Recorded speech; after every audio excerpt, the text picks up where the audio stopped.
lo dijo en la primera hora. Muy bien, 7:13 en la mañana, segunda hora de noticias. Esto es A Primera Hora por Sonorama, la gran señal nacional. Ayer abundamos en nuestra opinión aquí en este espacio. Hay que levantar la voz sobre estos temas. Yo les decía ayer, nuestros políticos andan en otra onda, andan en otras. Están más preocupados de sacarse los ojos entre ellos, de la bronca política. Nos arrastran a la sociedad a ser espectadores de esa bronca política. Y en el medio, como siempre he señalado yo, estamos los ciudadanos. Y dentro de aquello, ciudadanos o segmentos de la sociedad que tienen múltiples necesidades. Lo que pasa en el sector de la salud es completamente cuestionable, es de terror. Enfermos que han tenido que acudir a la justicia, fallos judiciales que les han dado la razón pero que no son cumplidos por el Estado. Han tenido que acudir a la Corte Constitucional y tampoco el Estado cumple. Ayer yo les di lectura a una resolución de medidas cautelares de la Comisión Interamericana de los Derechos Humanos. O sea, esto es de terror, de terror. Y ayer en la mañana hubo un plantón en los exteriores de Carondelet.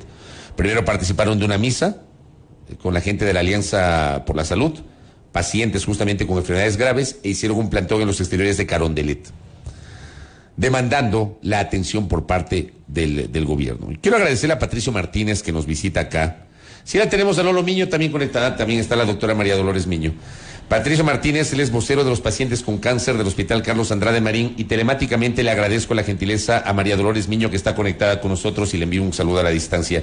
Patricio, voy a empezar con usted. Qué gusto que nos acompañe. Bienvenido, muy buenos días a este espacio. Buenos días, Fabricio. Buenos días, Belkis. Quiero agradecer por la oportunidad que nos dan para expresar nuestra preocupación, nuestra indignación en el caso del Hospital Carlos Andrade Marín por la falta de medicación.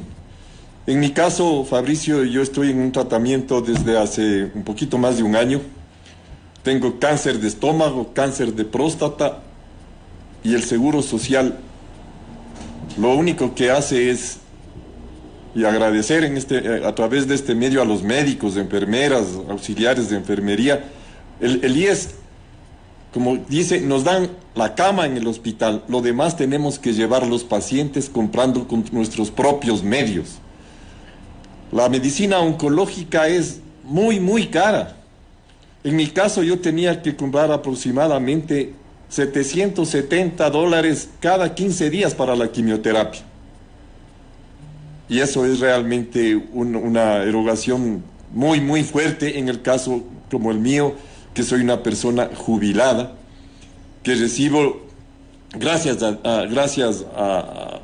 los aportes que hice en el Seguro Social, la pensión de $2.240. De eso tenía que designar 800 solo para la compra de la medicación. Oiga, por suerte usted recibe una pensión, digamos que en condiciones normales le permitiría vivir. Así es. Pero si destina casi la mitad a la atención. Así es, así es. Entonces, y no nos dan la medicina. Y el asunto es no solamente que no nos dan la medicina. Nadie, absolutamente nadie sale a los pasillos del primer piso del hospital, donde estamos los pacientes esperando que ser atendido por los médicos o para el ingreso a oncología hospitalaria. Nadie nos dice, está pasando esto, no es posible comprar la medicina, no existe dinero aquí en el hospital, los procesos están caídos. Absolutamente nadie nos contesta nada. Esa es la realidad de nosotros los enfermos de cáncer, Fabricio y Belkis. En su caso, señor Martínez, bienvenido nuevamente. ¿Qué tipo de medicina recibía y hace cuánto dejó de recibirla? Bueno, yo fui diagnosticado cáncer en el año anterior y tenían que entregarme, el tratamiento inició con 4 quimioterapias antes de la operación, y lo que tenía que yo recibir es la medicina para la quimioterapia. Esa medicina no había en su totalidad y el resto había que comprar, y la medicina oncológica realmente es cara, y el monto de nuestro gasto, como le dije, son entre $700 y $800 para cada quimio. Eran 4 quimios antes de la operación, 4 quimios después de la operación. Y como a mí me apareció también un cáncer de próstata, debía asistir al IES a hacerme 38 sesiones de radioterapia. Estando en las sesiones de radioterapia se dañó 2 veces la máquina de radioterapia y también teníamos que interrumpir el tratamiento de radioterapia. Y ahí los técnicos del equipo de radioterapia salían a decir, se dañó la máquina, le llamaremos. Pero una autoridad, un director, nadie, absolutamente nadie da la cara y nos explica qué es lo que está pasando. Los médicos no pueden responder, no tienen obviamente, la culpa, por el daño de una máquina. Déjeme saludar a María Dolores Miño. Gracias. Ella es la cabeza del Observatorio de Derechos y Justicia, que además ha estado, digamos, siguiendo muy de cerca casos en los cuales han presentado recursos jurídicos para que el Estado cumpla con su obligación. Es un derecho de los pacientes y es una obligación del Estado. Doctora Miño, bienvenida, buen día. Buenos días, Fabricio, Belkis. También saludar a la distancia a Patricio y solidarizarme pues con la situación que vive él y que viven tantos otros enfermos, no solo de cáncer, sino de otras enfermedades terminales raras y catastróficas que, como ustedes bien decían, no están recibiendo el adecuado tratamiento y atención por parte del Estado como se debería. Correcto. ¿Usted ha seguido o ha patrocinado algunos de estos recursos, verdad? Sí, efectivamente, Patricio, desde el Observatorio de Derechos y Justicia estamos impulsando acciones llevadas por pacientes que padecen inmunodeficiencias primarias, que esta es una enfermedad que se manifiesta a lo largo de la vida y que básicamente ataca el sistema inmunológico y se manifiesta a través de diferentes síntomas que van deteriorando la vida del paciente, que de alguna manera hace que su sistema inmunológico no funcione y que por lo tanto requieren atención permanente y tratamiento permanente con inmunoglobulina humana, que este es un medicamento biológico, no es un medicamento, digamos, fabricado o sintético, si quieren decirlo de esta manera, y de ahí la urgencia de que esta inmunoglobulina esté todo el tiempo disponible, pero además esté disponible de la misma forma y en la misma presentación que ellos ya lo venían recibiendo. Y al igual que los pacientes con cáncer, de lo que leí a partir de la medida cautelar de la CIDH, también desde hace 2 años no reciben este tratamiento. Entonces, lo primero que yo me doy cuenta es que hay una suerte de deterioro en los 2 últimos años en la provisión de medicamentos en general, pero ciertamente impacta más o afecta más a las personas como Patricio, como los pacientes con inmunodeficiencias, con los pacientes que tienen estas enfermedades raras, porque evidentemente la no provisión de medicamentos, en su caso, no solamente causa un deterioro en la calidad de vida, sino que también pone en riesgo la posibilidad siquiera de seguir con vida. Doctora, muy buenos días. Estamos hablando de que dentro de este caso particular sobre el que se pronunció la CIDH, ya existían sentencias emitidas mismas que fueron incumplidas. Sí, Belkis, y esto es sumamente preocupante porque, en primer lugar, existen disposiciones constitucionales que le obligan al Estado a respetar, garantizar y proteger los derechos de personas que son especialmente vulnerables. Las personas que padecen enfermedades raras, graves y catastróficas son constitucionalmente protegidos por ser pacientes con enfermedades, con esta condición de mayor vulnerabilidad. Ahora bien, el Estado en primer lugar falla porque no cumple con su obligación primera y constitucional de proveerles medicamentos de forma segura, oportuna y gratuita. Y ahí ya tenemos una primera falla. ¿Qué es lo que tienen que hacer los pacientes? Y que entiendo también es el caso de Patricio. Tienen que recurrir a la vía jurisdiccional a través de la activación de garantías constitucionales como la acción de protección, que es algo que también los pacientes con inmunodeficiencias primarias, a quienes yo represento, lo hemos hecho. Los casos en realidad no son difíciles de ganar. ¿Por qué? Porque es tan evidente la falta de provisión durante tanto tiempo que en el caso, además, yo les comento, en el caso de los pacientes con inmunodeficiencias, ellos iban a los hospitales de la red de salud pública a inyectarse o a recibir, mejor dicho, el tratamiento con inmunoglobulina humana. Cuando llegaban al tratamiento, la propia doctora que les atendía les decía, miren, no hay la medicación, no podemos hacer nada porque no hay la medicación, pero además, en la hoja clínica del paciente, que es este registro que se lleva en el IES, lo ponían y decían, y sale ahí, el paciente no recibe la medicación porque no hay la medicación. Entonces, era evidente la falta de provisión, y con eso acudíamos a las cortes y efectivamente los procesos se ganan, porque los procesos son claramente fáciles de evidenciar violaciones a derechos constitucionales. Se ganan los procesos y a partir de esto los estados, las entidades accionadas, los hospitales públicos, tienen esta obligación de cumplir en un plazo de 60 días máximo. Incluso si los hospitales apelan, que siempre lo hacen, no sé para qué apelan, porque ellos mismos en las audiencias reconocen que no tienen los medicamentos. Y me imagino que apelan para dilatar, ¿no? Me imagino. Apelan porque en general las instituciones públicas tienen esta costumbre de apelar, incluso cuando saben que su pretensión no es válida. Es una cosa un poco automática, digamos, que pasa ahí de apelar por apelar, digamos. Y esto sí creo que vale hacer un paréntesis y llamar la atención. Si es que la entidad accionada sabe que efectivamente incurrió en una violación y el accionante gana, ¿para qué apela?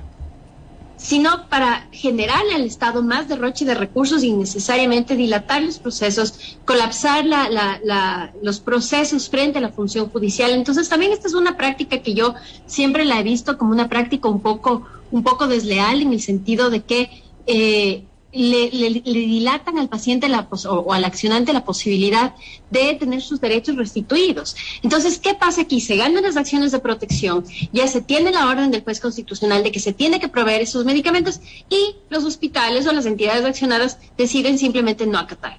Y yo les voy a hablar del caso de los pacientes viviendo con inmunodeficiencia primaria, quienes yo represento. Nosotros vamos desde hace 2 meses tratando de que la sentencia se cumpla. Esto implica que nos tenemos que desplazar a diferentes ciudades del país, en este caso Cuenca, para hablar con los directores del hospital para que cumpla la sentencia. Entonces tenemos que hacer estos desplazamientos hacia Cuenca porque la mayoría de pacientes están en esa ciudad y lo que tenemos es funcionarios que a veces no saben de qué sentencia se les habla, en ese momento van y se empapan del proceso, o simplemente cuando ya se empapan del proceso empiezan a darte vueltas y te dicen sí, ya vamos a iniciar el proceso de compra, estamos en eso, y así pasan 2 meses. Entonces, claro, yo soy abogada y obviamente mi trabajo es ver que se cumple esta sentencia, pero pensemos en el caso de pacientes que incluyen mujeres, hombres y niños, cuya calidad de vida se ve seriamente comprometida por esta falta de medicamentos. Entonces, también hay una falta de seriedad, y lo voy a decir con todas las palabras, hay una política de desacato a las decisiones de la justicia constitucional, lo cual vuelve las garantías que están consagradas en la Constitución como inútiles y simplemente irrisorias a la luz de que las entidades simplemente deciden que no lo van a acatar, lo cual nos llama a preguntarse entonces, bueno, ¿para qué existe entonces este sistema de garantías constitucionales si las entidades accionadas deciden como política simplemente desacatarlas? Correcto, doctora. Patricio, le pregunto a usted que lidera este colectivo, usted o personas cercanas a usted que forman parte justamente de este grupo que representa, ¿han presentado igualmente recursos jurídicos para obligar a que el Estado cumpla y no les han cumplido? Mire, conozco que se ha presentado dentro de los pacientes que están en el Andrade Marín, conozco que se han presentado algunos recursos de tipo judicial, pero como dice la doctora, no hay ninguna respuesta positiva de parte de los directivos del hospital. Entonces, cierto que legalmente tenemos derecho, constitucionalmente tenemos derecho, pero en el hospital nada de eso sirve. Mire, por ejemplo, ¿qué es lo que está sucediendo? En este momento me está sucediendo a mí. Para hacerme, según la médica, la oncóloga me dice que en el cáncer de estómago aparentemente estaría yo dado de alta. Pero hay que hacer un seguimiento para ver qué pasó y para eso hay que hacerse una endoscopía. El turno para la endoscopía me dan para enero del 2023. En el caso... O sea, dentro de 6 meses. Exactamente. Es solamente una endoscopía. Una endoscopía. Debo hacerme una tomografía, un TAG de mis pulmones y todo eso. Y me dicen... No es posible hacer en el Andrade Marín porque no existen los reactivos. Entonces no puedo hacerme un seguimiento de qué pasó con la intervención quirúrgica que yo tuve hace algunos meses. Entonces no sabemos si la operación dio resultado o no. Mientras tanto sigo en la incógnita qué me está pasando en el interior de mi organismo. ¿A qué me obligan? A que tenga que ir a instituciones privadas para hacerme los exámenes. Entonces, esa es la realidad. Cierto que las medidas judiciales deberían dar resultado, pero en la práctica no sirven. Es como acaba de decir la doctora, porque nadie nos da la cara, nadie nos da explicaciones. Nosotros somos cientos de pacientes. Y por ejemplo, nosotros, en mi caso, nosotros tenemos un grupo de los que nos logramos encontrar cuando estamos hospitalizados, de ahí no nos volvemos a ver, porque el número de pacientes enfermos de cáncer en la Damarín es alto, sin tomar en cuenta los enfermos de cáncer que son derivados desde la Damarín a Solca. Entonces, habemos cientos de personas enfermas, que lastimosamente, ante esta imposibilidad del IES de atendernos, nos estamos muriendo. Porque esa es la realidad, nos estamos muriendo. Correcto. Doctora Miño, usted decía, hay una política en el país de desacato a las decisiones judiciales.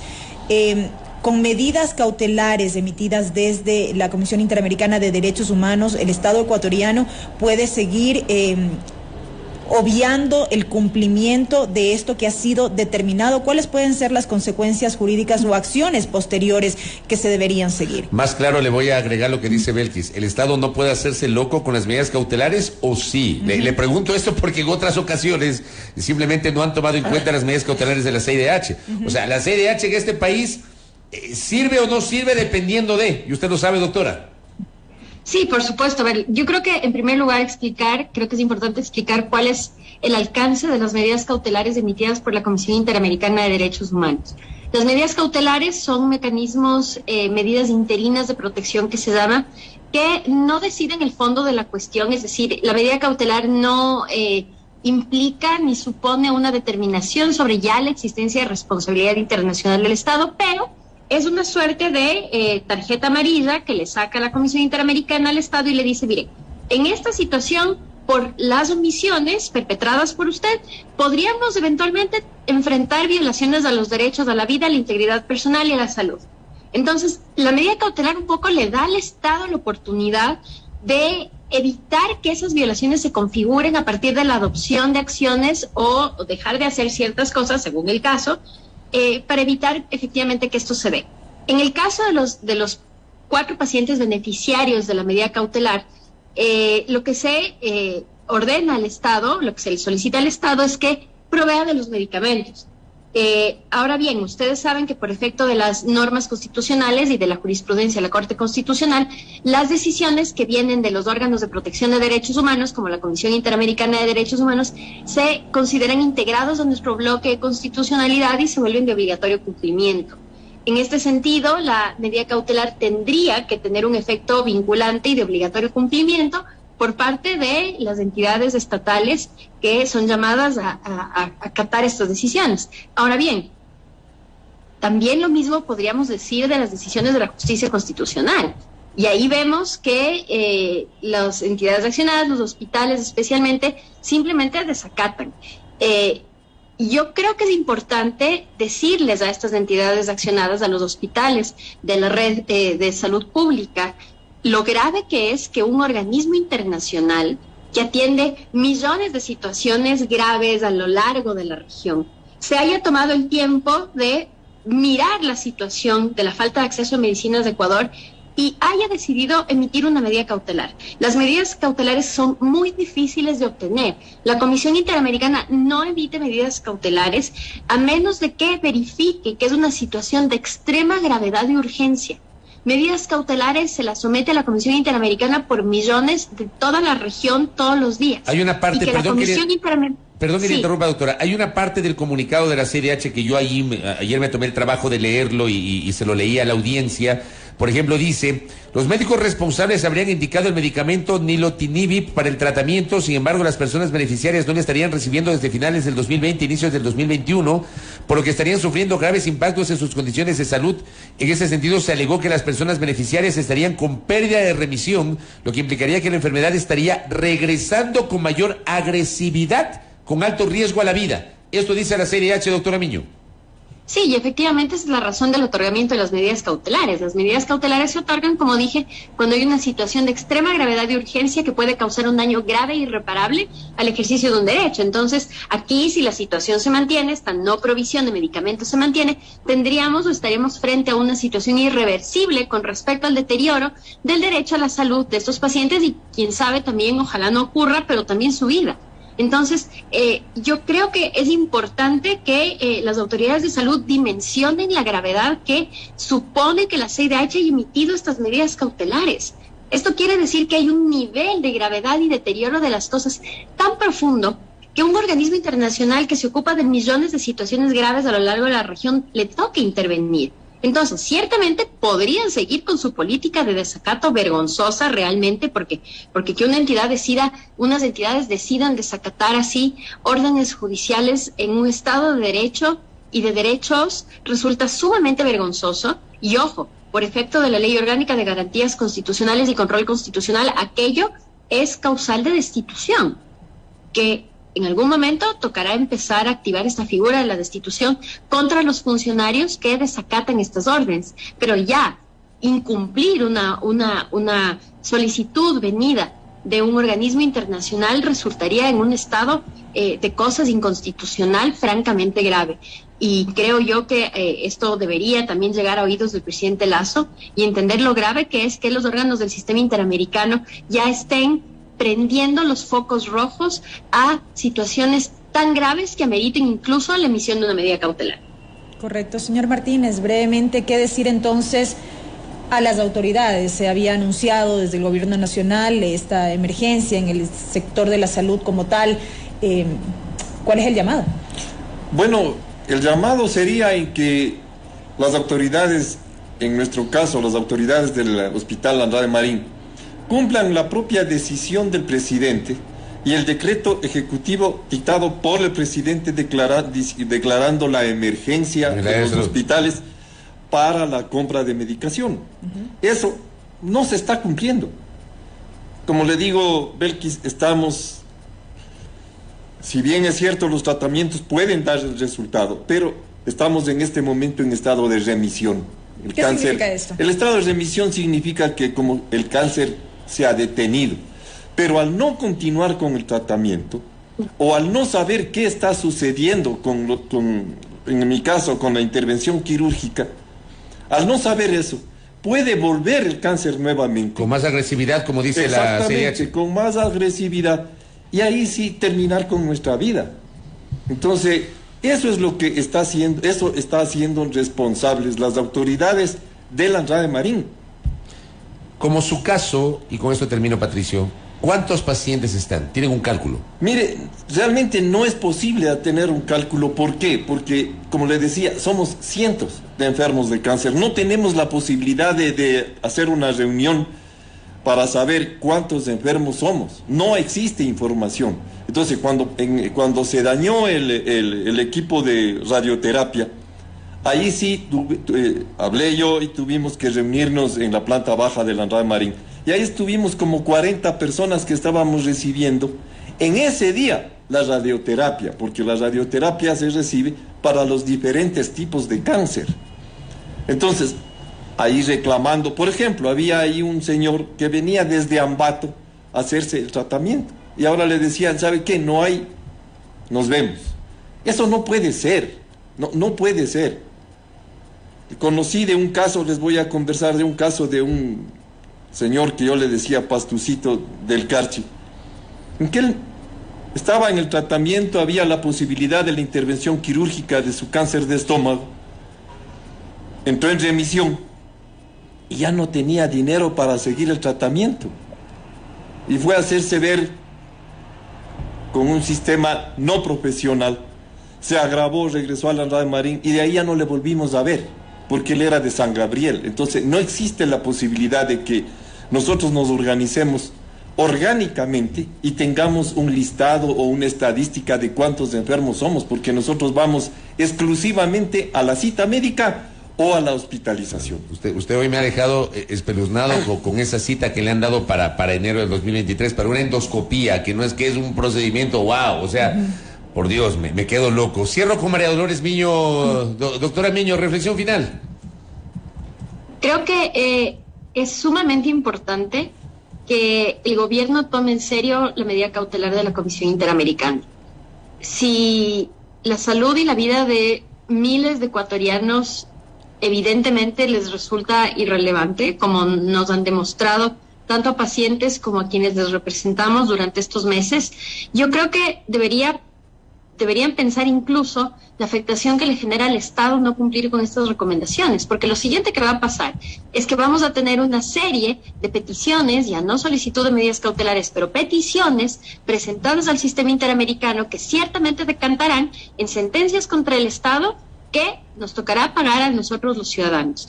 Cuando los ciudadanos, pacientes y abogados activamos las garantías constitucionales provistas en la Constitución, no lo hacemos como una forma de atacar a la institución, porque sí lo toman como un ataque, y cuando van a las audiencias están en esta misma posición de ataque a los pacientes, sino se hace precisamente para darle al Estado la oportunidad de que cumpla con sus obligaciones constitucionales y convencionales con respecto al derecho a la salud. El Estado ha tenido múltiples oportunidades de solventar aquello a nivel interno, pero si el Estado no lo hace, pues todas estas organizaciones de pacientes y los abogados que les representamos iremos ciertamente a los órganos del Sistema Interamericano de Derechos Humanos y solicitaremos por ahí la tutela, con los gastos, con los costos que esta negligencia inhumana además le generará al Estado. Y nuevamente apelar a la sensibilidad de quienes dirigen las carteras de Estado, tanto en materia de contratación pública como de salud, porque este es un tema de contratación pública, la adquisición de las medicinas, para que agiliten estos procesos y entiendan que no es lo mismo un proceso, por ejemplo, de compra de una computadora para una institución pública que una de medicinas, y diseñen procesos más ágiles cuando se trata de la compra de medicinas, que ciertamente tiene un impacto grave en la vida de cientos de personas que, como decía Patricio, muchas veces por la falta de ese medicamento posiblemente no tengan más meses, más tiempo para recibirlo, porque mueren o porque su situación se deteriora a un punto irreversible. Sin duda alguna. María Dolores Miño, gracias por el tiempo, por haberse enlazado telemáticamente con nosotros. A Patricio Martínez, gracias por darse el trabajo de venir acá y visitarnos en la estación. Patricio, solidarios desde nuestro espacio con usted, con ustedes. Lo comenté ayer en el espacio, en la primera parte de nuestro programa. A mí me indignan estas cosas, o sea, no puedo entender cómo a ratos estamos en otra onda como sociedad y no nos enfocamos en este tipo de situaciones. Gracias, Patricio. Muchas gracias, Fabricio, muchas gracias. A usted. Gracias a Patricio Martínez, vocero de los pacientes con cáncer del Hospital Carlos Andrade Marín, y a María Dolores Miño del Observatorio de Derechos y Justicia, hablando sobre esto que hay que discutir como sociedad y reclamar como sociedad: el acceso a los medicamentos de los pacientes con enfermedades graves. El Estado debe responder, y debe responder ya. Primera plana. Todas las noticias, todas las voces.